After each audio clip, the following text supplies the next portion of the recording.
안녕하십니까. 이번 시간에는 우리 공자님의 메시지와 4대 성인들께서 연계해서 세미나를 갖고 느낀 소감문의 메시지가 되겠습니다. 사후의 세계는 있는가? 3차원의 현실 세계에서 살고 있는 인간들 가운데 사후의 세계를 믿는 사람도 있고 이를 철저히 부정하는 사람도 있습니다. 종교인들은 사후의 세계를 확신하며 살아가는 사람들이며 공산주의와 같은 유물론자들은 사후의 세계를 부정하고 있습니다. 문제는 사후의 세계가 있느냐 없느냐의 여부인데 사후의 세계, 무형세계, 즉 영계는 분명히 존재한다는 사실입니다. 그동안 영계의 존재를 증거한 수많은 메시지들이 있어 왔습니다. 김영순 씨는 이상원 씨의 협조로 2001년 2월 12일부터 4월 11일까지 공자를 비롯한 4대 성인들의 연계 메시지를 받았습니다. 넘어가서 이제 제1장 천상의 비밀과 연계해서 보낸 공자의 메시지, 우리 공자님께서 연계해서 보내온 메시지가 되겠습니다. 1. 천상의 비밀. 하나님께서 천지 만물을 창조하실 때 모두 이성으로 창조하셨다. 두 가지 성품으로. 그 중에서 가장 대표적으로 인간 아담을 창조하시고 독처하는 것을 싫어하시고 그의 대상인 해와를 창조하신 후 하나님께서 기뻐하셨다. 인간을 비롯한 만물은 이성성상으로 계신 하나님의 성품을 담도록 지어졌던 것이다. 그러므로 천지 만물 가운데 홀로 존재하는 것은 하나도 없는 것이다. 하나님께서는 사랑하는 인간을 창조하신 후 자녀를 어떻게 하면 보호할 수 있고 귀한 자리에 세울 수 있을까를 생각하셨다. 하나님께서는 먼저 천사들을 세우고 천사들을 창조하고 그들로 하여금 인간을 보호토록 하고 귀하게 모시도록 했다. 인간을 천지 만물 중에 가장 어떠므로 세우신 것이다. 그리고 이러한 천사들은 인간의 주변에서 떨어질 수 없는 인간의 울타리가 되어 인간과 더불어 살게 하셨다. 온 천지 만물은 하나님의 이성성상의 모습을 닮아 쌍쌍으로 되어 있지 않는 것은 하나도 없는데 남성 천사의 대상은 과연 누구일까? 천사는 남성밖에 창조하지 않았는데 그 대상은 누구일까? 이것은 우리들이 가장 궁금하게 여긴 의문이었을 것이다. 하나님께서는 아담을 창조하신 후 해와를 창조하셨다. 그리고 이미 앞에서 밝힌 바와 같이 모든 천사들이 남성이라면 남성 천사를 창조하신 후 여성 천사를 또 창조하셨는가 하는 의문이 생길 것이다. 하나님께서는 원래 천사를 인간이 부리는 즉 심부름격으로 세웠다. 남성 천사를 창조하셨지만 여성 천사는 창조하지 않으셨다. 그것은 인간의 성장 과정에서 인간을 보호하기 위해 창조된 천사가 하나님의 자녀가 아직 상대를 이루지 않았는데 천사 세계에서 먼저 상대를 이루어 살게 되면 인간을 보호하는 정서와 정성이 집중되지 않기 때문이다. 우리 인간을 보호하는데 온갖 정성을 집중하려고 여성 천사는 창조하지 않았다는 것입니다. 하나님께서는 무엇보다도 사랑하는 자녀 아담 해와를 창조하시고 그들이 사위 기대를 이루어 아름답게 살아가도록 창조하셨는데 인간이 완성하기도 전에 천사 즉 부리는 심부름꾼에게 먼저 대상을 맺어 살게 하시겠는가? 단적으로 말해 남성 천사의 대상은 하나님께서 창조하지 않으셨다. 그러면 천사는 항상 남성의 모습으로 홀로 살아갈 것인가? 그것은 아니다. 인간의 상대 결정이 끝날 때, 즉 하나님께서 바라는 인간 성숙의 기준이 결정될 때 인간의 축복식 이후에 천사도 대상과 맺을 수 있도록 해주신다. 그렇다면 그때가 언제이며 남성 천사의 대상은 누구인가? 하나님께서는 오늘날까지 죄인 아닌 죄인의 모습으로 지내셨으며 창조주이시지만 창조주로서의 빛을 온전히 나타내지 못하셨고, 빛의 대왕이시지만 그 광채를 마음껏 발휘하시지 못한 채 당신 자신을 스스로 가리우고 흑암 가운데서 참아오셨다. 그런데 이러한 하나님께서는 해방의 한날이 오기 전까지는 마음의 평화를 당신 스스로 나타낼 수 없었고 온전한 빛을 발휘하실 수도 없었다. 하나님의 해방의 한날은 누시엘의 멸망과 더불어 하나님께서 천지의 창조주인 왕의 자리에 등극하셔야 비로소 맞이할 수 있었던 것이다. 이제 누시엘이 그의 본연의 자리로 돌아가고 하나님께서도 왕의 자리에 등극하셨다. 그것이 2001년 1월 13일 하나님 왕권 즉위식이다. 이로써 하나님께서 천주의 최정상인 고귀한 자리에 등극하셨다. 이제 모든 인류는 진정한 새 시대를 맞이한 것이요 참으로 고귀한 주인을 맞이한 것이다. 그러므로 모든 인류에 있어서 지난 1월 13일과 그 이후의 모습은 눈에 현저하게 보일 만큼 새로운 변화는 나타나지 않았다 할지라도 전혀 다른 것이다. 그 이후의 인류의 모습은 역사적인 모든 죄악의 울타리에서 완전히 벗어나 해방된 그 자체이다. 대부분의 지상인은 이러한 천주사적인 의미에 대해 전혀 모르고 있을 것이다. 그들은 이처럼 엄청난 천지의 개벽이 시작되고 있다는 사실을 감지조차 할 수도 없을 것이다. 이제 죄악의 시대는 우리 인류로부터 완전히 물러갔다. 이 엄청난 흑암의 역사를 지상에 계시는 문선명 선생님, 다른 말로 천지 부모님이 청산하신 것이다. 하나님께서는 긴 인류 역사의 뒤안길에서 해방의 한날, 문선명 선생께서 하신 이 한날을 기다려 오셨던 것이다. 하나님 왕권 즉위식 기다려왔다는 겁니다. 지금까지 수많은 역사적 인물들이 있었지만 어느 누구도 하나님을 왕위로 등극게 하신 일이나 하나님을 흑암의 역사에서 해방케 하신 일에 대해서 상상조차도 할 수 없었을 것이다. 인류 역사의 배후에 이처럼 엄청난 하늘의 비밀이 숨어 있었다는 사실을 메시아 외에 그 누가 알았겠는가.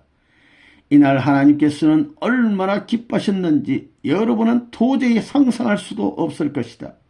눈으로 볼 수 없는 지상인들이여, 그것이 다만 공상이라 할지라도 얼마나 기쁜 날이겠는가. 하물며 공상이 아닌 현실에서 일어난 역사적 사실이라 할진데 이 어찌 큰 기쁨이 아니겠는가. 인류의 종말에는 해와들이 빛을 잃고 별들이 떨어지고 불로 심판한다는 그 등등은 우리 인류에게 어떤 교훈을 주고 있는가. 새 시대란 하나님께서 온전히 해방권을 맞이하는 시대를 말하며 한편 그것은 우리 인류에게 있어서 그 어느 것과도 비교할 수 없는 가장 고귀한 선물인 것이다. 새 시대란 하나님을 우리 인류의 참부모로 모시고 기쁘고 즐겁게 살아가는 시대요, 하나님 본연의 창조 이상 세계가 시작되는 시대이다. 우리 인류에게 이보다 더 기쁜 날이 어디 있겠는가. 2001년 1월 13일은 인류를 대표하여 메시아가 비로소 하나님을 인류의 참 부모의 자리에 모신 날이다. 그러면 여기에서 하나님은 기나긴 승리 역사를 경륜해 오시는 가운데 기쁜 날이나 슬픈 날이나 인간을 보호하고 인간과 함께 동거동락해 온 천사들을 어떻게 하여야 하는가. 하나님께서는 그들을 후하게 대접하시면서 천사 본연의 모습을 이루셔야 하는 것이다. 남성 천사의 대상은 누구일까? 인간은 천사를 부리게 되어 있었다. 다시 말해서 천사는 인간의 주관의 대상이었다. 우리 인간이 천사를 주관해야 되는 것입니다. 하나님께서 인간을 창조하시고 천사를 부리는 영으로 창조하셨기에 남성 천사의 대상은 하나님께서 정하시는 것이 아니라 인간이 맺어주게 되어 있다. 이제 하나님의 해방과 함께 하나님께서 왕위로 등극하셨으니 천사의 축복식이 이루어져야 할 것이다. 수많은 천사들은 지상의 참 부모님께서 경륜하시는 섭리와 함께 그 한때를 기다리고 있었다. 천사들도 본인들의 축복의 한날을 기다려왔다는 것입니다. 그들의 천사의 대상들도 지상에서 온 수많은 영인들과 함께 그때를 기다리고 있었다. 이러한 영인들 중에는 선한 영인들도 있고 악한 영인들도 있기 때문에, 그리고 천사 세계도 선한 천사와 악한 천사로 분리되어 있기 때문에 이러한 축복식은 지상의 섭리에 맞춰 참부모님께서 경륜하셔야 하는 것이다. 그리고 이에 대한 모든 결정은 참부모님이신 문선명 선생님께서만 하실 수 있는 것이다. 우리 참아버님, 이제 온 인류는 누시엘이 뿌려놓은 죄악의 씨앗을 청산하는 인류의 메시아의 섭리에 따라 악한 핏줄을 정리하여 새 시대 새 술은 새 부대에 넣어야 한다는 성경 구절을 이루는 성약시대에 본격적으로 진입했다. 그러니 여러분 모두는 이러한 성약시대의 의미를 깊이 명심하여 신구약의 여러가지 문맥을 다시 한번 상기해보고 여러분 자신의 생애에서 삶의 방향을 바로잡기 바란다. 지금은 성약시대다. 이것을 다시 한번 생각해보고 여러분 자신의 위상을 확인해보라. 영원한 세계는 여러분과 어떤 관계가 있으며 지상의 삶과는 어떻게 관계를 맺고 살아야 할 것인가를 다시 한번 더 생각하라. 2001년 2월 2일. 이 영계에서 보낸 공자의 메시지 1. 인간의 흥망성쇠. 흥하고 망하는 것. 인간이 지상에서 한 세상을 살다가 죽는 거, 유명을 달리하면 지상의 삶은 눈 깜빡할 사이에 지난 세월로 흘러가 버린다. 지상에 살 때 우리의 삶이 얼마나 구차하게 살았는지, 행복하게 살았는지 그 모습들은 각양각색일 것이다. 그러나 누가 어떻게 살았든지 그의 한 세대는 지나간 삶에 불과할 뿐이다. 한 인간이 세상에 태어날 때부터 흥하고 망하고 성하고 쇠하는 모든 것은 그 개인과 결코 상관없는 것 같지만 그렇지 않다. 상관이 있다는 얘기야.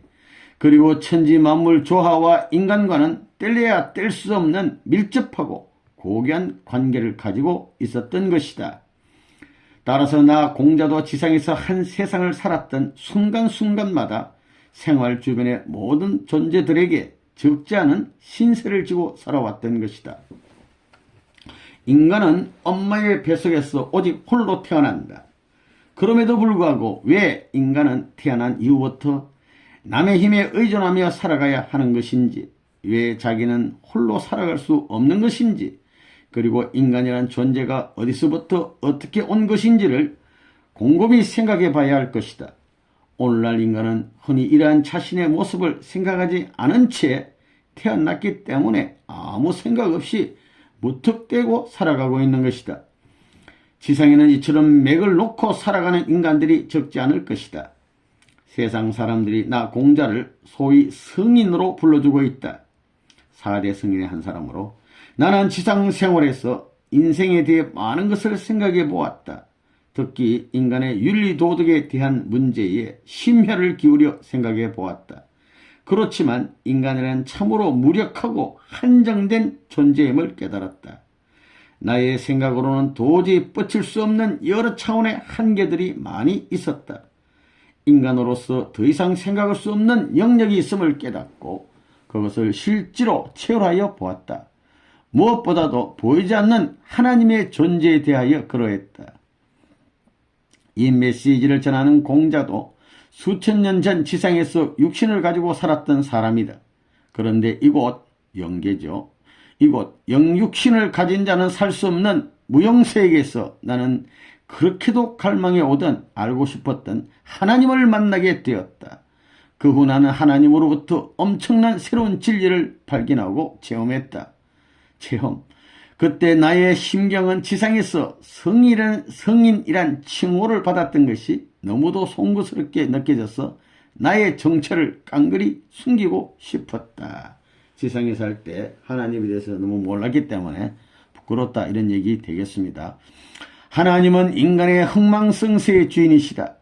나는 하나님으로부터 무엇을 가르치고 무엇을 배우고 무엇을 지켜야 하는지를 깨닫게 되었다. 나는 지상생활에서 수많은 규범을 지키면서 규범이란 울타리에서 뱅글뱅글 돌면서 살았다. 말하자면 그러한 울타리에서 묶여 살았던 것이다. 그러나 그러한 생활 가운데서도 나에겐 더 이상 갈 수 없는, 해결할 수 없는 한계가 있었다. 그러나 여기에서 내가 만난 하나님은 그러한 모든 것에서 자유함을 얻게 하셨다. 지상생활에서 그렇게도 나 자신을 묶어두었던 규범도 이곳 영계의 하나님 곁에서는 필요치 않았고, 그러한 울타리도 필요치 않았다. 어떤 한계도 느낄 수 없었고 그 누구의 간섭도 받지 않았다. 마치 자석의 N극과 S극의 작용처럼 그냥 스스로 그냥 그대로 일정한 법도에 따라 자유롭고 화평한 생활을 영위할 수 있게 했다. 사실 나는 지상에서 생활할 때 수많은 규범 속에서 갇혀 살았으며, 그리고 성인이란 이름으로 인간들을 철정 없는 감옥 같은 울타리에 가둬두었다고 생각한다. 다시 말해서 이렇게 살아야 된다는 규범을 많이 정해놓았다는 것입니다. 그래서 인간의 흥망성쇠는 하나님과 깊은 관련이 있는 것이다. 하나님의 근본 속성을 알고 하나님이 함께하는 자에겐 그렇게 엄격한 규범도 무슨 울타리도 필요치 않다고 생각한다. 하나님은 흥하고 망하고 성하고 쇠하는 방법을 나에게 한 번도 가르쳐주지 않으셨다. 그럼에도 불구하고 하나님 곁에만 가면 흥하고 망하고 성하고 쇠하는 것은 자연히 법도에 맞게 생활하게 된다. 이러한 진리는 육신을 가진 지상 인간들에겐 설명하기가 상당히 어렵고, 설명한다 할지라도 그들이 이해할 수도 없을 것이다. 그러나 나 공자는 이러한 진리의 내용을 지상 인간에게 전할 수밖에 없다. 성인이란 칭호를 가지고 있는 공자이지만 무형세계에서 발견한 새로운 대진리 앞에 순응할 수밖에 없다. 하나님은 누구일까? 이처럼 엄청난 대진리를 지닌 하나님 앞에 인간의 모습은 다만 무력하고 나약할 뿐이리라. 그러나 알아야 한다. 연구해야 한다. 하나님은 천지 만물의 주인이요 창조주요, 특히 인간 앞에는 부모이심을 알고 연구해야 할 것이다. 인간이 자신의 부모인 하나님을 모르고서야 어찌 대진리를 깨닫게 될 수 있을 것인가. 하나님은 인간의 부모라는 사실을 분명히 알아야 한다. 인간이 자신의 창조주요 부모인 하나님을 모셔야 하는 것은 너무도 자명한 이치가 아닌가. 그러므로 인간이 자신의 부모인 하나님을 시봉하는 그 순간부터 마음의 자유함을 얻을 것이며 지루하고 답답한 규범의 울타리에서 해방될 것이다. 우리 인간에게 가장 시급하고 절명적이고, 무슨 말이냐면 절박한 최종적인 것이 있다면 그것은 하나님이 누구인가를 똑똑히 아는 것일 것이다. 하나님 아는 것이 가장 중요하다는 겁니다. 2001년 2월 3일. 이 하나님과 인간. 내가 지상에서 육신을 가지고 살 때 어느 것 하나도 섣불리 대수롭게 넘긴 것이 없었다. 매사를 순리적이며 조직적으로 치리하며 철두철미한 계획을 세우고 생활했다. 그러한 생활을 영위하는 것은 쉽지 않았다. 무엇보다도 사물의 이치를 깨닫고 나 자신을 가꾸고 다스리고 점검하는 데 게을리하지 않았다. 그리고 계획했던 일은 반드시 성취하면서 생활했기 때문에 남들보다 뒤떨어지지도 않았다. 그리고 인간으로서 갖추어야 할 인격과 덕망을 개발하기 위하여 항상 나 자신을 엄격하게 치료하는 데 치중했다. 그래서 세상 사람들이 나를 성인의 반열에 두고 있는지 모른다. 그러나 나는 이곳 하나님 앞에 부끄럽고 송구한 마음을 금할 길이 없다. 나의 지상 생활을 스스로 돌이켜볼 때 허탈하고 허무하기 그지없다. 우리 인간이 지상에 살 때 하나님을 잘 알고 부모님으로 모시고 살다가 이곳 무형세계로 왔다면 하나님 앞에 떳떳한 자녀의 모습으로 나타날 수 있을 것이며 부자의 관계에 조금도 어색함을 느끼지 않을 것이다. 그러나 육신을 가지고 생활할 때 눈에 보이는 주위의 물질 세계와 현실이 하나님보다 더 크게 보였기 때문에 나는 보이지 않는 하나님을 나의 부모님으로 모시지 못했던 것이다. 대부분의 인간들은 자신의 영혼을 보살피는 일에 별 신경을 쓰지 않고 살아간다. 인간의 육신은 생명작용이 중단되면 물질로 환원되고 만다. 땅속에 들어가면 썩는 거예요. 그러나 육신을 에워싸고 있는 영혼은 영원한 세계에서 영원히 생활한다는 사실을 깨달아야 한다. 따라서 우리는 육신보다 우리의 영혼을 더 빨리 서둘러 치료해야 마땅하다.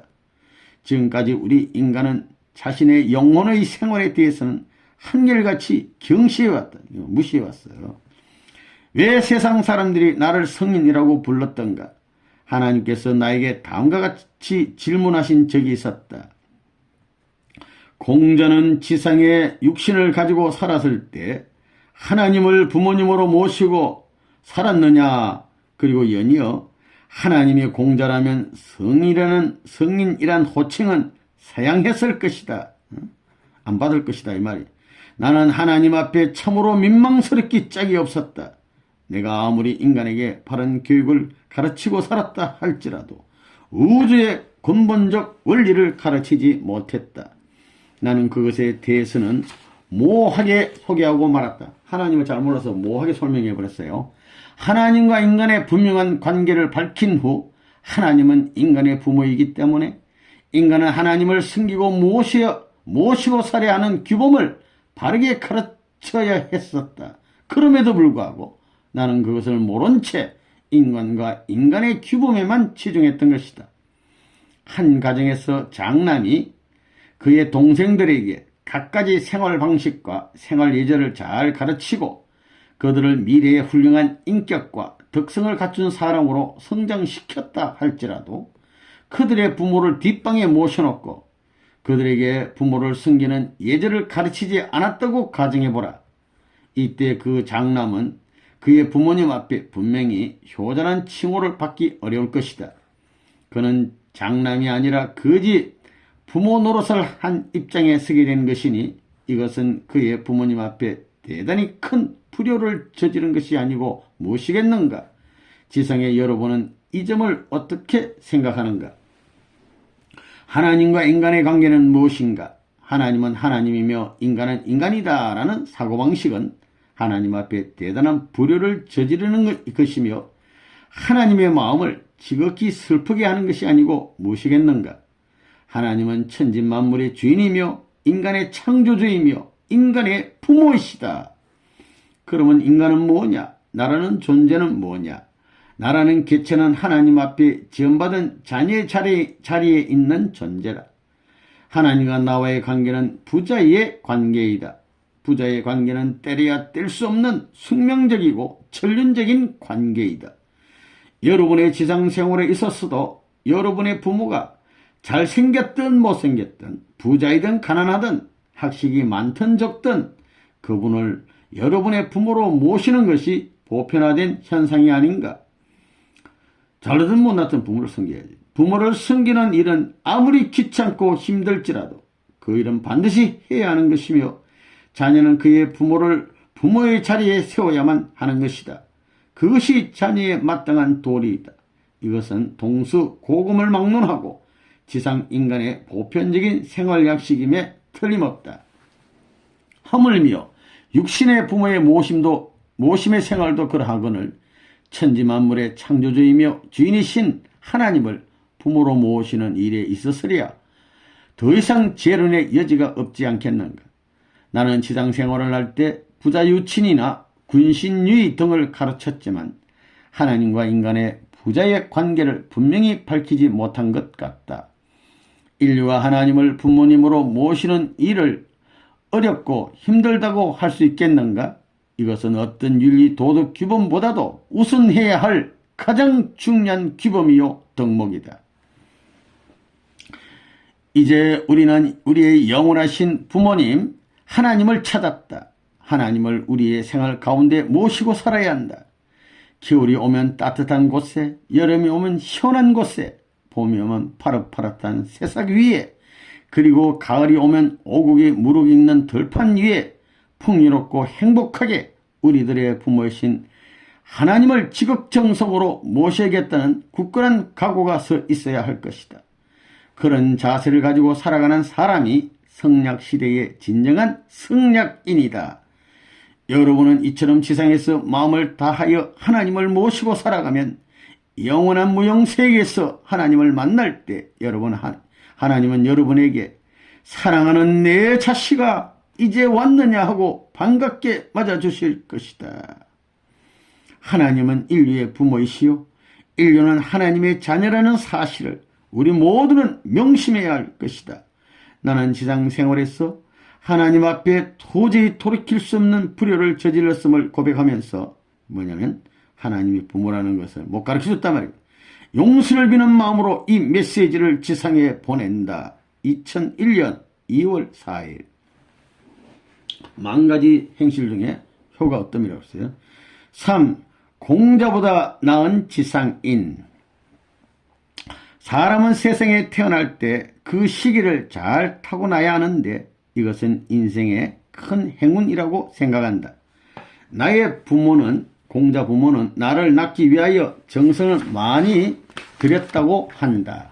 그러나 그렇게 지극한 정성을 들였지만 나는 세상에 태어날 때 가문의 혜택도 나라의 혜택도 받기 힘든 환경에서 태어났었다. 나의 부친은 나를 낳고 내가 온전히 성장하기도 전에 세상을 떠났는가 하면 아버님 일찍 부모님 돌아가시고 나의 모친 어머니는 가세가 기울어지면서 가정이 좀 못 살아 너무도 가난하여 무척 힘든 생활을 하였다. 여기에서 내가 가문의 이야기와 당시 노나라의 시대적 이 공자님은 노나라 사람이었는데 노나라의 시대적 상황에 대한 이야기를 하는 것은 지상 인간에게 반드시 필요한 것이기 때문이다. 그러나 다른 측면으로 생각해 보면 내가 지상 생활을 할 당시의 가정적 배경과 시대적 환경이 오늘의 공자로 인도한 좋은 계기가 되었다고 생각할 수도 있을 것이다. 다시 말하면 당시의 시대적 환경으로 말미암아 나는 하나님과 우리 인간의 관계를 더 가깝게 그리고 깊게 느끼게 되었던 것이다. 부친이 일찍 돌아가심으로써 어려운 환경에서 성장하게 되었지만 어떤 어려움 속에서도 좌절하지 않고 인간의 근본적인 생활을 철저하게 고수했다. 그리하여 불의에 비굴하지 않고 불의에 대응할 수 있는 습관을 기르고 천리의 이치에 맞는 규범을 확립하고 그것에 따라 살기 위해 적지 않게 수양을 했다. 그러나 인간의 가장 근본적 삶 자체의 방향을 확실하게 몰랐기 때문에 조그마한 규범 속에 인간을 가둬놓고 그 속에서 헤어나지 못하게 하였던 것 같다. 지금 여러분이 사는 세상에는 수많은 인간 공동체가 있고 여러 형태의 종교를 믿는 종단이 많이 있지만 그 속을 들여다보면 대부분은 어떤 것은 해서는 안 되고 어떤 것을 해야 된다는 계명들로 가득 차 있다. 이러한 계명들이 인간의 생활을 꽁꽁 묶어버린 것 같다. 이러한 대부분의 계명들은 하나님이나 다른 신의 존재를 설정하고 인간의 생활을 위해 만들어진 것이라고 생각한다. 무한하고 영원한 하나님의 세계에서는 그렇게 무섭고 고루한 계명이 필요치 않다. 하나님은 인간을 사랑하시기에 그러한 수렁이나 턱화 같은 수렁 이렇게 빠지는데 늪지대 같은 거 수렁이나 덫과 같은 계명으로 인간을 묶어두지 않는다. 인간은 하나님의 자녀이므로 오직 하나님 품속에서 동거동락 함께 살며 함께 즐거워하는 생활 동거동락의 생활을 하기만 하면 그저 그대로 자유롭고 기쁘고 즐겁고 행복해지는 것이다. 인간은 이처럼 마음의 자유천지를 느끼면서 생활하게 되어 있다. 그럼에도 불구하고 지상생활에서 인간은 여러 형태의 계명이나 규범에 얽매여 살아간다. 이곳 연기에서 보면 그러한 것들이 얼마나 헛되게만 느껴지는지 나는 성인이란 호칭이 너무도 무겁게 느껴진다. 그냥 그대로 하나님의 자녀란 호칭이 얼마나 아름답고 귀한 이름인지 하나님의 자녀란 이름 이게 이상 귀한 이름 없어요. 아무리 좋은 환경을 만나면 뭘 하겠는가. 육신을 위한 풍요는 지상 생활을 할 때만 필요한 것이지 하나님이 계신 이곳 영계에서는 그것이 오히려 해가 되고 짐이 될 수도 있다. 여기에서 좋은 환경이란 물질적 번영과 풍요를 누리는 상황을 의미하는 것이 아니라 하나님이 우리 인간의 부모임을 깨우쳐 줄 수 있는 시대적 상황을 의미하는 것이다. 하나님이 부모라는 걸 알려주는 시대가 좋은 시대예요. 나는 지금으로부터 2500여 년 전 지상에 잠시 머무르다 이곳에 온 사람이다. 지상에서 70여 년을 산 내가 잠시라고 표현하는 것을 여러분은 잘 이해할 수 없을 것이다. 그러나 영원한 세계를 놓고 보면 영원한 세계 앞에 70년 산 것은 잠깐이요. 그 기간은 정말 잠시일 뿐이다. 잠시 지상을 경유하여 이곳 목적지에 도달한 것 같다. 이처럼 지상 생활은 잠시 그쳐온 것이다. 이제 여러분은 지상에 머무르면서 하나님을 여러분의 부모님으로 모시면서 하나님의 가르침을 받을 수 있게 되었다. 이것은 천주사적 의미를 지닌 엄청난 행운이다. 이 사실을 대부분의 지상 인간들은 모르고 있다. 참으로 안타까운 일이 아닐 수 없다. 수많은 지상인들이여, 여러분은 육신을 가진 자로서 지상의 복된 시대를 맞이할 수 있음에 감사하라. 참부모님을 맞이했으니까 감사하는 얘기입니다. 유교의 사상 속에서 하나님을 여러분의 부모님으로 모시고 살라는 가르침은 아무리 찾아도 찾지 못할 것이다. 여러분은 여러분의 참부모님과 더불어 영생할 수 있는 참으로 아름다운 세계, 무형세계가 여러분을 기다리고 있음을 알아야 한다. 한정된 공간인 지상생활과 도저히 비교할 수 없는 무형세계가 여러분들을 맞이할 준비가 완료되어 여러분들을 기다리고 있는 것이다. 이처럼 아름답고 황홀하고 화려한 무형세계는 여러분의 궁전이요 삶의 보금자리이다. 여러분 모두는 한 사람도 빠짐없이 이곳에 와서 여러분의 부모이신 하나님을 모시고 살기를 간절히 부탁한다. 사실 하나님을 우리 인간의 부모님으로 모시고 살아야 한다는 것은 계명이 아니며 구속적인 규범도 덫도 수렁도 아니다. 당연한 거예요. 지상생활에서 부모와 자녀가 함께 살아야 하는 것처럼 하나님도 인류도 한 가정에서 함께 이야기하고 자고 식사하면서 살아야 한다. 오늘날 인류가 그렇게 한다면 아름다운 동산에서 영원히 행복하게 살아갈 수 있을 것이다. 오늘날 지상인간은 공자보다 훨씬 좋은 환경 속에서 시대적 혜택을 누리며 행복하고 자유롭게 살아갈 수 있다. 이처럼 값지고 보람된 지상생활에 감사하면서 여러분은 하나님을 여러분의 영원한 부모님으로 섬기는 일에 최선을 다하길 간곡히 부탁한다. 2001년 2월 7일 4. 본향인과 타락인. 하나님께서 인간을 창조하실 때 지금 우리 인간이 살아가고 있는 모습으로 창조하시지 않으셨다. 지금 모습, 우리가 타락된 인간이 사는 모습이에요. 지금 우리 인간의 모습은 살아갈 방향도 목적도 그리고 복귀되어야 할 기준도 모르고 살아가고 있다. 어디에서 와서 왜 사는지도 모르고 있는 것이다. 그저 태어났으니 살아가는 동안 육신의 안식과 풍요만을 추구하며 살아갈 뿐이다. 여러분이 타락이라는 말을 아는데 타락인이란 무엇인가? 죄 짓지 않고 열심히 살아가는 사람은 왜 타락이란 단어를 사용하는지 궁금할 것이다. 흔히 타락이란 평범한 생활을 하는 인간이 술 마시고 방탕하여 제멋대로 살아가는 것을 지칭할 수 있을 것이다. 여러분은 그러한 선입견을 갖고 있을 것이다. 그러나 여기에서 말하는 타락은 그것과는 다른 의미를 갖는다. 간단히 말해 인간이 하나님이 구상하신 본연의 인간의 모습으로 완성하기 전 그들의 성장 과정에서 원리적 궤도를 이탈했음을 의미한다. 이 타락이다 말이야. 이로써 우리 인류는 타락의 후손이 되었고 원죄를 가지고 태어나게 되었던 것이다. 아무리 선하게 살아온 성인 군자라 할지라도 그들의 혈통 속에는 한결같이 원죄가 흐르고 있다. 우리 인류는 어느 누구도 예외 없이 타락의 핏줄과 원죄를 지니고 오늘날까지 살아온 것이다. 따라서 이 원죄의 청산, 즉 혈통전환의 문제가 인류에게 숙제로 남아있는 것이다. 어떻게 하면 이러한 타락의 혈통을 전환할 수 있으며 원죄를 청산할 수 있을까? 이 일이 불가능하면 인류 구제의 길도 불가능하다. 그리고 우리 인간은 영원히 하나님 곁으로 갈 수 없으며 하나님과 부자 관계도 이루어질 수 없을 것이며 인간과 하나님의 슬픔의 역사가 계속 이어질 것이다. 그래서 오랜 세월 동안 하나님은 이러한 문제를 해결하기 위해 시대마다 섭리적 중심 인물을 세우고 죄악 인간을 구원할 섭리를 경륜하여 오신 것이다.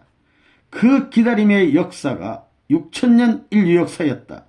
시대마다 중심 인물을 보내고 혈통 전환을 준비하였지만 인간들은 알지 못했다. 하나님은 그런 한날을 초조하게 기다리며 복귀 섭리를 경륜하면서 눈물과 뼈를 깎는 아픔을 참아 오셨던 것이다. 그러나 흘러온 수많은 역사 가운데 하나님은 밀쳐버리고 썰어버리고 싶은 죄악 인간을 또 보고 기다리며 성별된 혈통 기반을 찾아 나오셨다. 그리하여 성별된 혈통 위에 중심 인물을 세우고 중심 인물을 통해 원죄 없는 인간으로 다시 성별하고 혈통을 전환시켜 나온 것이 하나님의 복귀 섭리 역사였던 것이다. 이렇게 해서 예수님을 보내고 우리 참아버님을 보내주신 것이에요. 우리는 예수님의 강림 때 예수님을 맞기 위한 혈통 전환의 사실을 성경을 통하여 알 수 있을 것이다. 그렇게 메시아를 맞기 위한 준비된 터전 위에서 예수님을 맞이하여 죄악 인간을 구원하기 위한 하나님의 섭리가 경륜되었지만 예수님은 십자가에 돌아가시고 말았다. 이로써 인류는 예수님의 십자가의 구원으로 영적인 구원밖에 받지 못했으므로 또 다른 섭리적 중심 인물을 기다릴 수밖에 없었다. 그래서 예수님 이후 인류는 재림 메시아를 소망하게 되었다. 그 메시아가 바로 문선명 선생이시다. 그분은 하나님이 오랜 세월 동안 혈통을 찾아 분별하고 성별하여 준비한 후, 분별하고 성별을 몇 번 했냐? 1000번도 넘게 하셨다 그래서 나 다른 데 말씀 다 했어요. 1000번 넘게 준비한 후 수천 번 우리 인간의 구세주로 보낸 분이다. 따라서 우리 인간이 원죄를 청산하고 혈통을 전환하기 위해서는 하나님이 보내신 메시아 누구야? 문선명 선생 통했으만 비로소 본연의 인간의 모습을 회복할 수 있는 것이다. 여기서 잠깐 한 말씀 드리고 싶은 것은 최근 참아버님 성화 후에 우리 한학자 어머님께서 무슨 연인지는 모르겠지만 참아버님이 원죄를 갖고 탄생했기 때문에 독생자가 아니라는 이런 말씀을 하시면서 지난 50년 세월을 억울하게 경배한 것이 억울했다 이런 말씀을 했어요. 이건 근본적으로 잘못된 말씀입니다. 우리 아버님은 원죄 없이 태어난 독생자야. 오직 한 번 인류 역사 가운데. 그리고 인간은 태어날 때부터 지닌 원죄를 청산하지 않고는 본연의 인간의 자리에 설 수 없다. 인류가 이러한 원죄를 청산하려면 메시아 문선명 선생님을 통하여 중생 거듭나야 한다. 메시아한테 무슨 문제가 있어 아버님이. 중생의 방법은 메시아 구세주를 주례로 삼아 다시 축복 결혼을 받는 것이다. 그것이 원죄를 청산하는 최선의 방법이다. 인류에겐 이처럼 원죄 청산의 과정이 남아있다. 이러한 과정을 거칠 때 비로소 인류는 하나님 앞으로 직접 나아갈 수 있고 본연의 인간의 모습으로 성장할 수 있는 것이다. 우리 아버님은 하나님 뼈골 속에 있다가 그대로 오신 분이라고 했어요. 다른 데 말씀 다 했어. 지상 인간에게 이것이 대단히 이상한 깨번으로 들릴 것이다. 그러나 무형세계 하나님과 더불어 사는 여기 4대 성인들은 이 진리 앞에 절대 순종 복종의 길을 걷고 있다. 무슨 길? 참아버님 메시아한테 축복받아서 원죄 청산하는 길, 복종의 길. 이것은 결코 깨변이 아닌 진리 중의 진리이니 심사숙고해야 할 것이다. 이것을 섣불리 생각하고 한 생애를 마치고 이곳 무형세계에 와서 후회하는 일이 결코 없기를 바란다. 새로운 진리는 처음은 개변으로 들리는 경우가 흔히 있지 않는가. 그럴지라도 진리는 영원한 것이니 지상 인간들은 이것을 명심하고 메시아를 영접할 자세를 가지기를 간절히 부탁한다. 2001년 2월 7일 오, 놀라운 대진리. 내가 태어난 시대와 지금의 시대는 상당히 변화했다. 2500년 지났어요. 나라마다 대통령이 있고 왕이 있고 총리가 있어서 국민을 잘 인도해 가며 살고 있지만 이것은 외적으로 국민을 잘 다스리고 화합하기 위해 필요한 조직의 지도자이지 인간의 마음속에 잠재해 있는 내적 지도자는 아니다. 내가 태어난 시대와 환경도 마찬가지였다. 국운의 흐름에 따라 살아가고 있는 모든 백성은 먹고 자고 육체가 살아가기 위한 오직 그 방향의 길밖에 없었다. 그러나 인간의 마음은 태어날 때부터 외적인 생리 현상에 의존하여 살아가게 창조된 것은 아니므로 항상 새 주인을 갈망하는, 즉 내적으로 잠재한 그 무엇을 향해 알게 모르게 기대하며 살아온 것이다. 그래야 내가 태어나서 세상을 깨닫고 알게 된 그 시절은 가난과 싸워야 하는 아픔도 있었다. 쉽게 말해 당시에는 먹고 자고 배부르면 되었지 윤리 도덕이 중시되지 않는 상황이었다. 그런데 조물주께서는 인간에겐 아주 소중한 것을 주셨다고 깨달았다. 인간에게는 동물에게는 없는 고귀함이라는 것이 있었다. 여기에서 힘을 얻은 나는 보이지 않는 힘에 의존하며 새로운 규범을 만들게 되었고 그 규범은 유교라는 종교적 형태로 발전되었다. 인간에겐 날 때부터 신을 찾으려는 본성이 있고 그 신이 누군지 모르지만 찾으려는 그 무엇이 있다.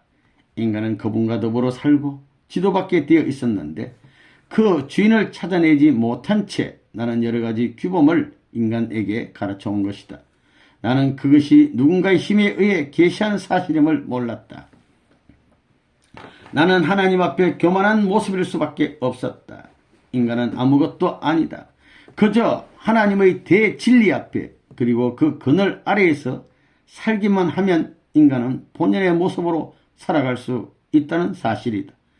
우리 인간의 본성 속에 잠재해 있는 모든 성품 요소에는 하나님이 인간을 창조하실 때 부여해 주신 고귀한 힘이 내재해 있는 것이다.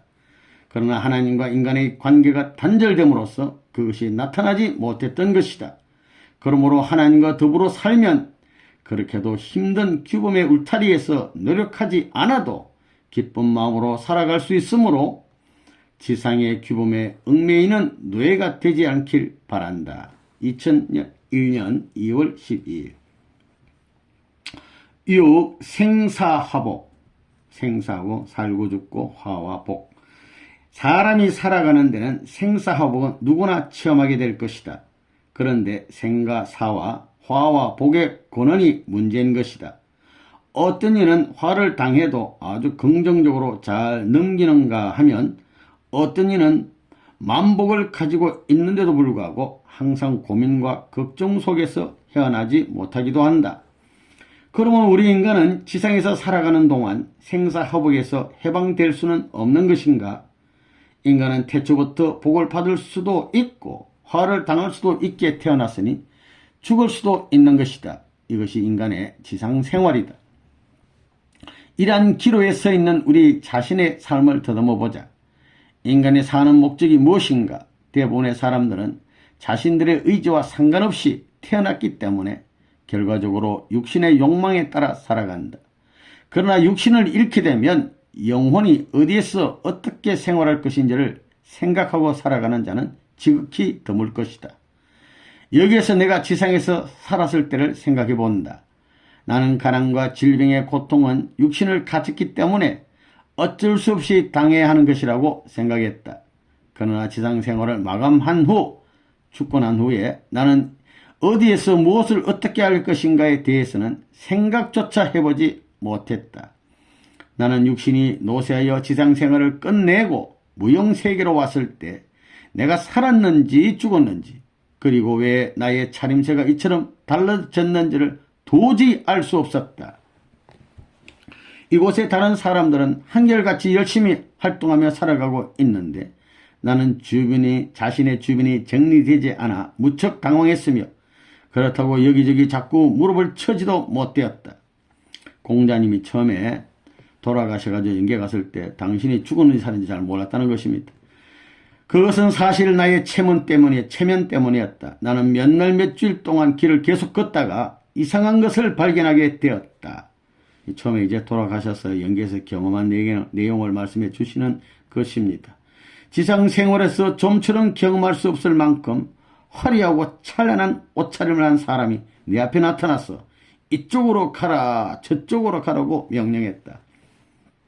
그런데 그들은 마치 수레바퀴가 굴러가는 모습처럼 아주 쉽게 어느 곳에도 걸림돌이 없는 평탄대로로 나를 인도했다. 그런데 이상하게도 가라는 곳으로 갈 때마다 순식간에 자동적으로 문들이 차례차례 척척 열려서 여러 관문을 쉽게 통과할 수 있었다. 나는 그 이후 어느 자리에 우뚝 서게 되었다. 이곳의 수많은 사람들은 주변 상황에 조금도 관심을 두지 않고 자신들 일에 충실하고 있었다. 여기서 나는 이곳저곳 돌아보고 있었는데 발에 뭉클한 것이 걸리기에 주춤거리며 멈추게 되었다. 그것은 큰 손뭉치 같은 것이었다. 이것이 뭘까 하고 주우려는 순간 그 손뭉치는 하늘로 휙 올라가 버렸다. 나는 너무 신기해서 그것을 따라갔는데 참으로 신출기묘한 일이 일어났다.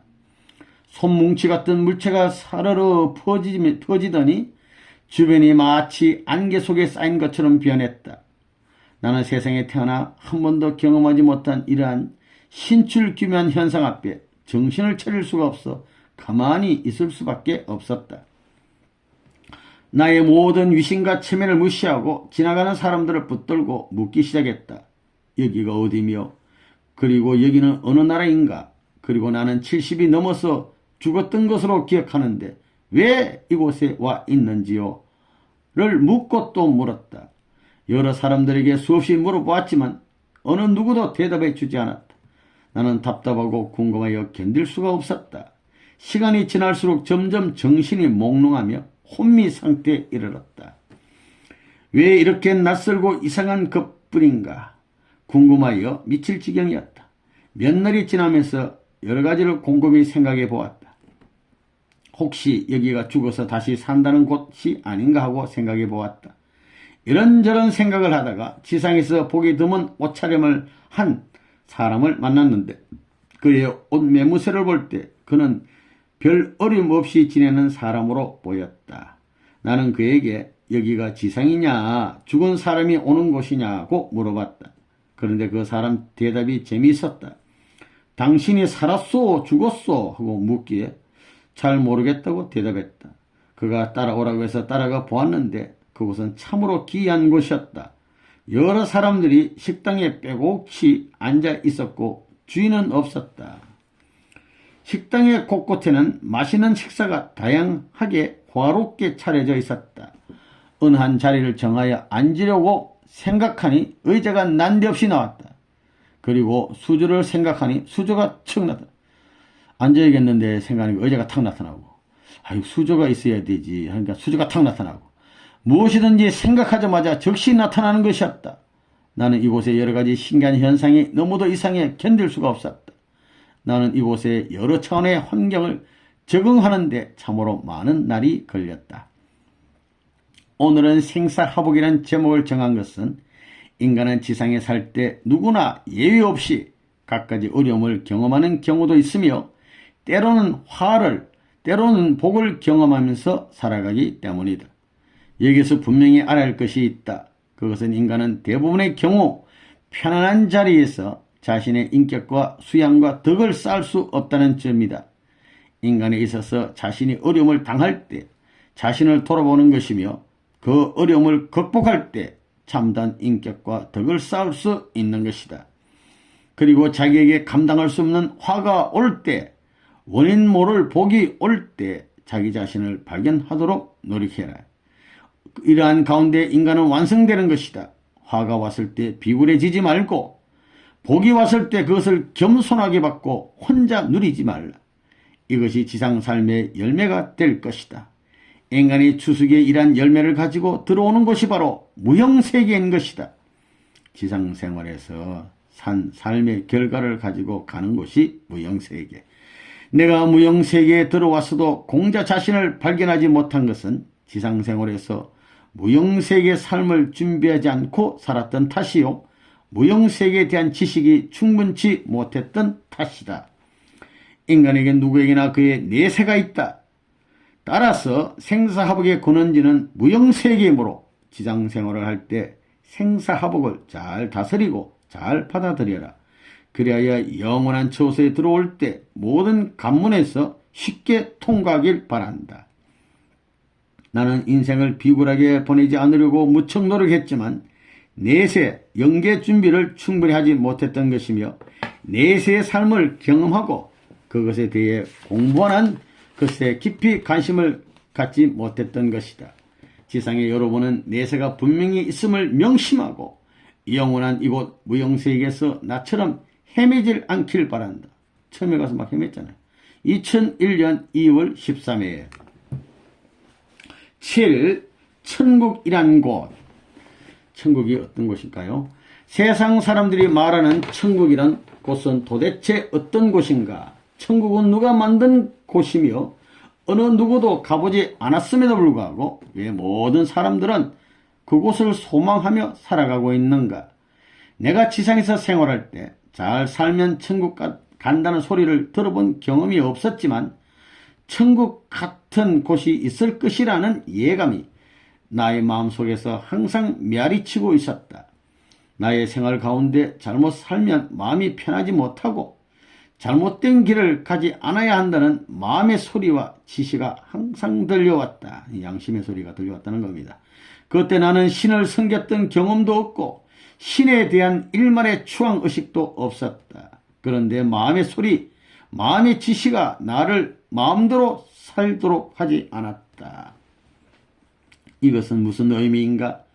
인간에겐 태어날 때부터 신으로부터 생각할 수 있는 이성을 부여받았다. 그것이 소중한 것이다.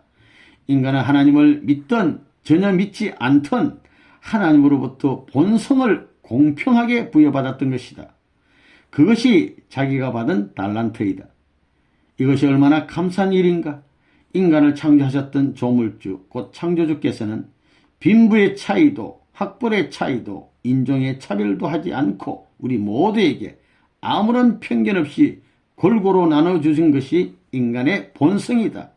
인간은 그 본성에 따라 살도록 창조해 주셨던 것이다.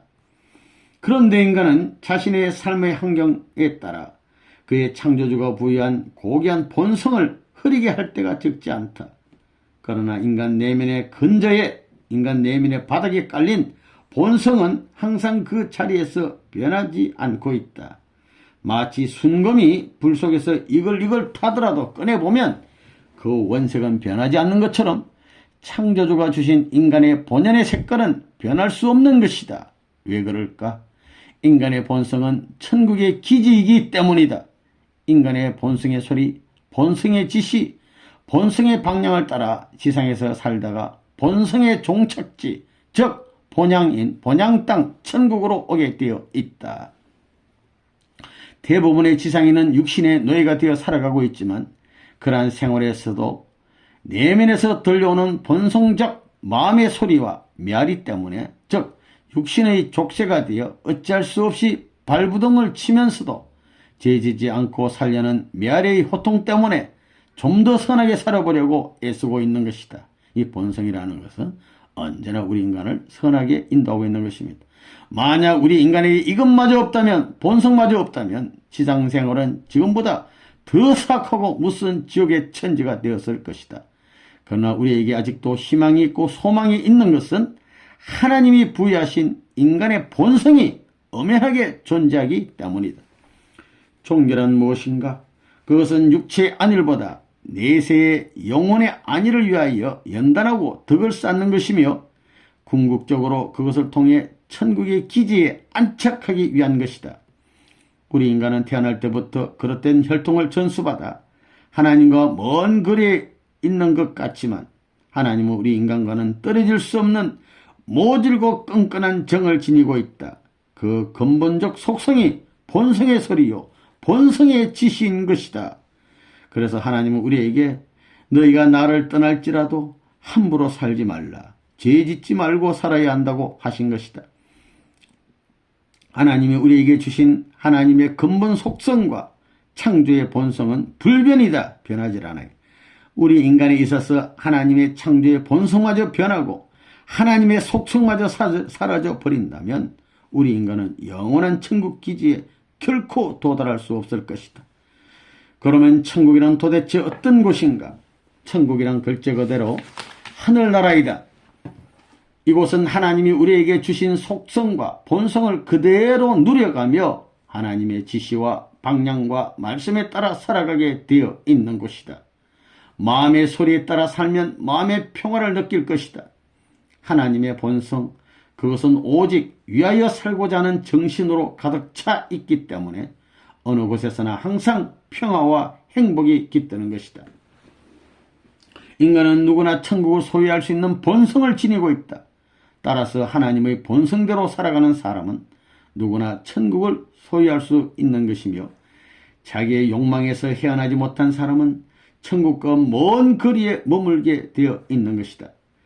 인간은 자신의 이기적 욕망에서 자기를 해방해야 하며 하나님의 본성으로 이기적 욕망을 주관해야 한다. 인간은 본래 하나님이 부여하신 본성을 잘 가꾸고 다듬어서 본향 땅 천국에서 하나님과 더불어 살게 되어 있었다. 그러니 지상의 여러분은 본성에 따른 삶을 영위한 후 이곳 하나님의 동산에서 영원한 평화와 행복을 누리며 하나님과 함께 동거동락하기를 바란다. 하나님의 뜻, 창조주의 뜻을 저버리는 지상인이 한 사람도 없길 간절히 바란다. 이것이 나의 간절한 부탁이다. 2001년 2월 14일 8. 구원이란 무엇일까요? 구원이란 간단히 말하면 구해주는 것을 말한다. 우리가 어떤 어려움에 직면할 때 흔히 구해달라, 도와달라고 할 것이다. 구원이란 종교인과 비종교인을 막론하고 누구에게나 필요한 것이다. 왜 구원이라는 명사가 생겨났을까? 나는 지상 삶을 살 때 신앙을 하지 않았다. 그렇다고 구원관이 없었던 것도 아니다.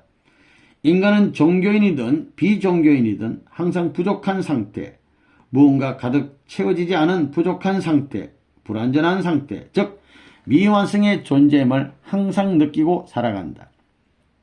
인간은 불완전한 상태에서 보다 완전해지기를 바라는 마음이 항상 자리 잡고 있으며 자신의 생활 가운데 어떤 일이 자기 뜻대로 이루어지지 않을 때 한정되고 미성숙한 자신의 모습에서 벗어나려는 마음이 있는 것이다.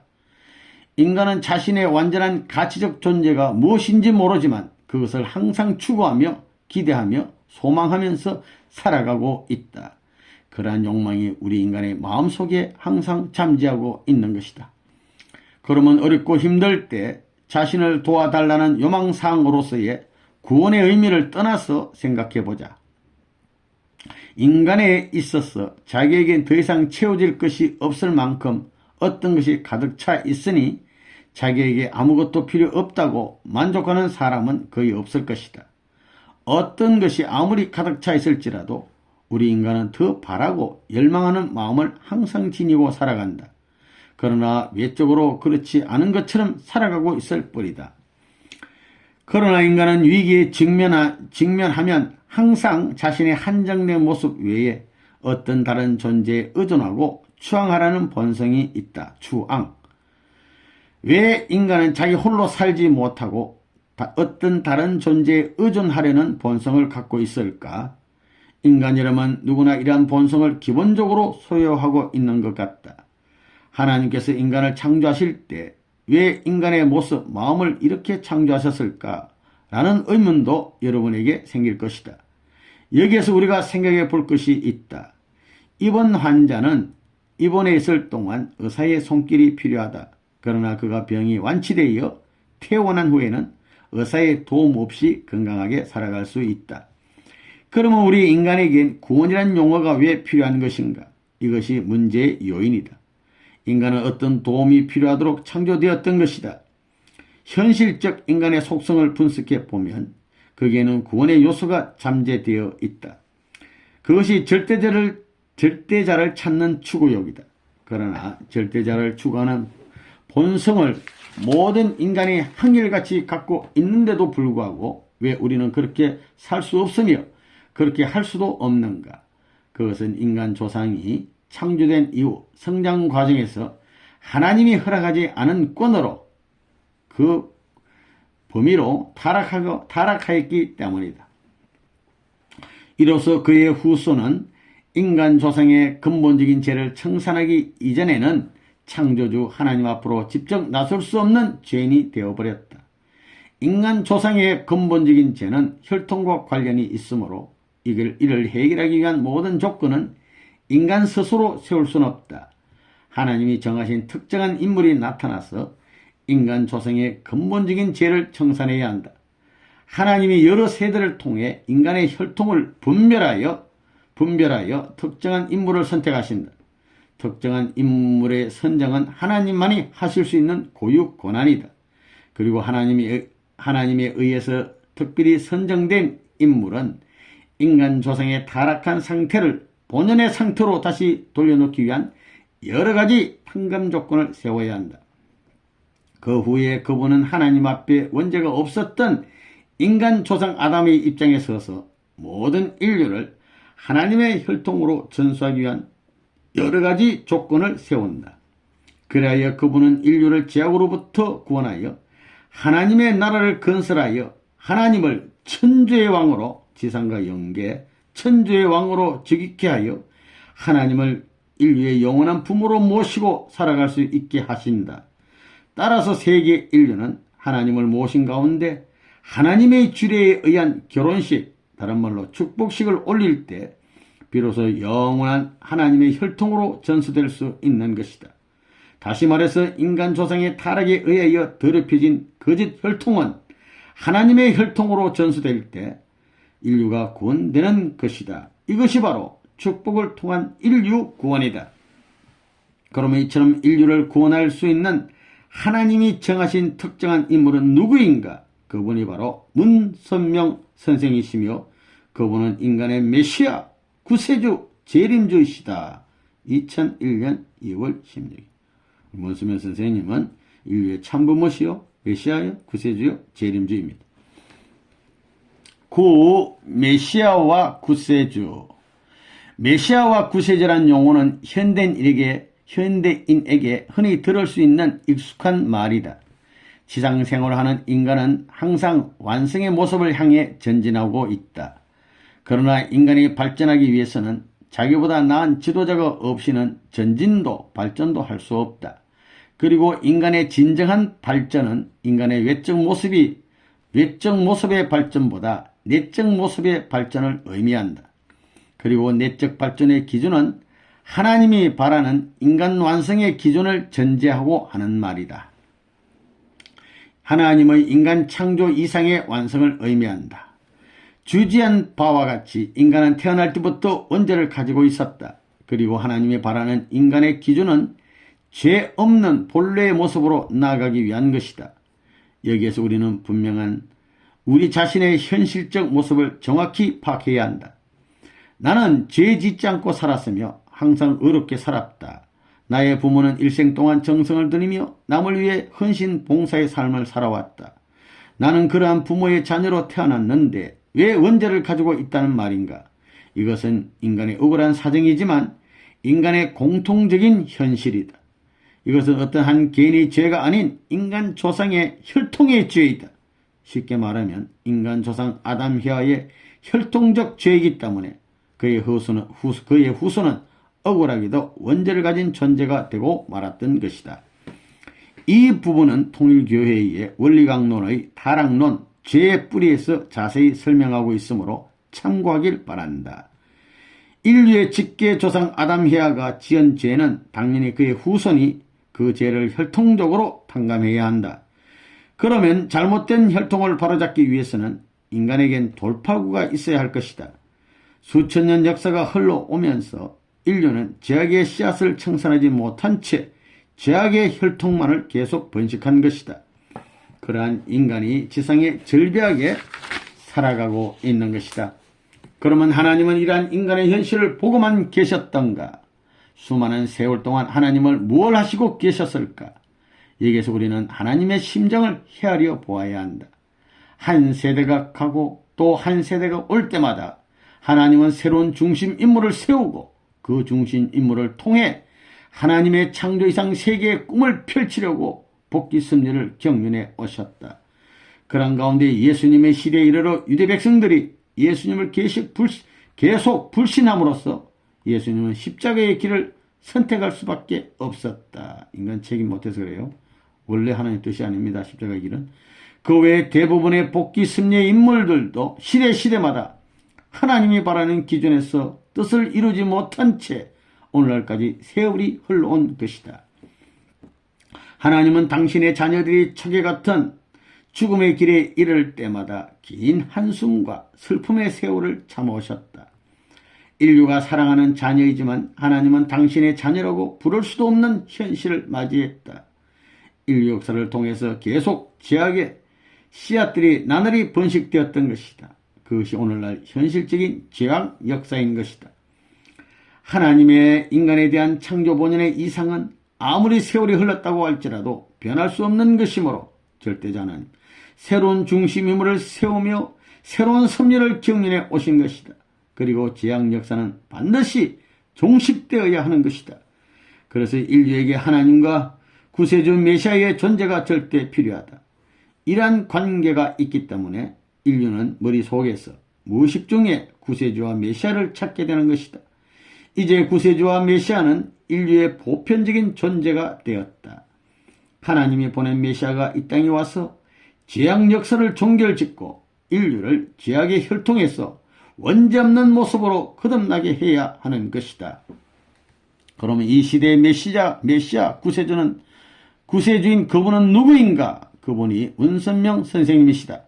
이곳 영계 지상인이 볼 수 없는 무형세계에서 예수님과 석가님, 무함마드님, 소크라테스님 등과 함께 매일매일 세미나를 하면서 문선명 선생께서 밝히신 원리강론을 가지고 면밀하고 세밀하게 정확히 정독하며 때로는 다독 많이 읽고 음독 소리 내서도 읽고 속독도 빨리도 한번 읽어보고 속독을 하고 있다. 우리 모두는 통일 원리를 통해 엄청난 천비의 사실을 공부하고 감탄하면서 이러한 진리를 밝혀주신 하나님과 문선명 선생님께 한결같이 감사하고 있다.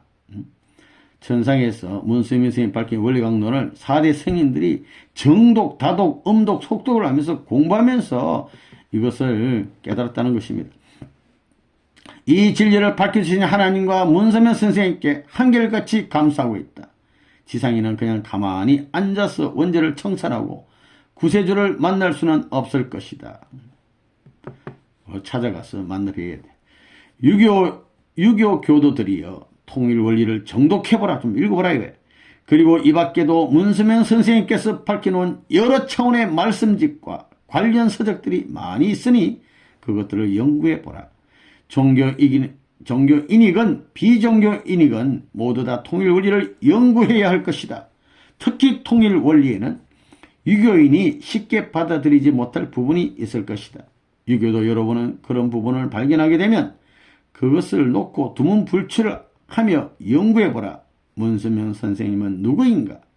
그렇지 않고 흘러가는 짤막한 세월을 기다리다 보면 인생의 마지막 길에서 어찌할 수 없는 슬픔과 후회가 여러분을 애워싸고 말 것이다. 어찌할 수 없다. 이것이 원리의 길이요 진리의 길이다. 고루한 신앙의 국악에서 깨어나지 못하면, 고루한 신앙의 관습에서 깨어나라 이거야. 깨어나지 못하면 그 누구도 여러분을 책임져 줄 수 없다. 여러분의 모든 것을 다 버리고 하나님 한 분을 생각해보라. 하나님께서 수많은 종단과 종파를 만들지 않았다. 인류는 한결같이 모두 동일한 혈통이요 하나님의 자녀이다. 흑인종도 백인종도 황인종도 하나님의 한 혈족이요 기독교, 천주교, 유교, 해교, 기타 등등도 하나님의 한 종단이다. 그러므로 인류는 하나의 혈족과 하나의 종단으로서 하나님을 인류의 부모로 모시고 한 울타리에서 살아가야 한다. 그것이 하나님의 진정한 뜻이다. 그래서 이 땅에 오신 메시아 구세주 문선명 선생님은 인종과 종교를 초월하여 범세계적 차원에서 하나님을 주례자로 모신 가운데 축복식, 즉 결혼식을 경연하는 것이다. 지상인 여러분은 아름다운 축복 대열의 구경꾼이 되지 말고 그 주인공이 되어 원죄없는 자녀의 위상을 확보하여 하나님의 이상향 영계 천국에 올인하길 간절히 바란다. 2001년 2월 20일